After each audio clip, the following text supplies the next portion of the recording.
अस्सलाम वालेकुम, मेरा नाम आयशा नूर इकबाल है और आज मैं एक छोटा सा वीडियो पैगाम आपको देना चाहती हूँ।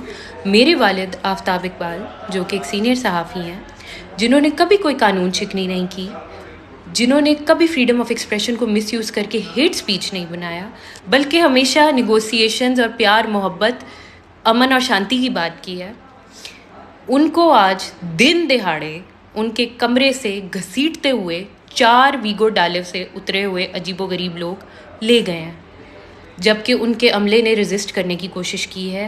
उन्होंने उन्हें रोका कि भाई कोई वजह होती है किसी को पकड़ने की, कोई सर्च वारंट्स, कोई अरेस्ट वारंट्स, समथिंग, तो प्लीज़ आप हमें बताएं।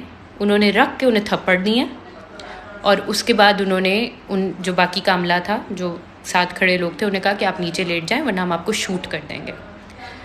सो ये किस किस्म की दहशत गर्दी है? ये क्या क्या पाकिस्तान है? ये क्या जंगल का कानून है? ये क्या सिलसिला है कि जो जिसका दिल करेगा वो चादर और चार दीवारी को जो है वो उसकी बेहुरमती करेगा अंदर घुस के, जब दिल करेगा जिसको पकड़ेगा बगैर सर्च वारंट्स के, बगैर किसी मुकदमे के, बगैर किसी एलिबाई के उठा के ले जाएगा? क्या सिलसिला है ये? उनको उठा के उनके कमरे से घसीटते हुए वो लेके गए, जबकि मेरे वालिद ने कहा है कि 1 मिनट रुक जाइए, मैं खुद सरेंडर कर देता हूँ, मैं आपके साथ जा रहा हूँ, I am going, but don't hit my अमला, don't do this to them.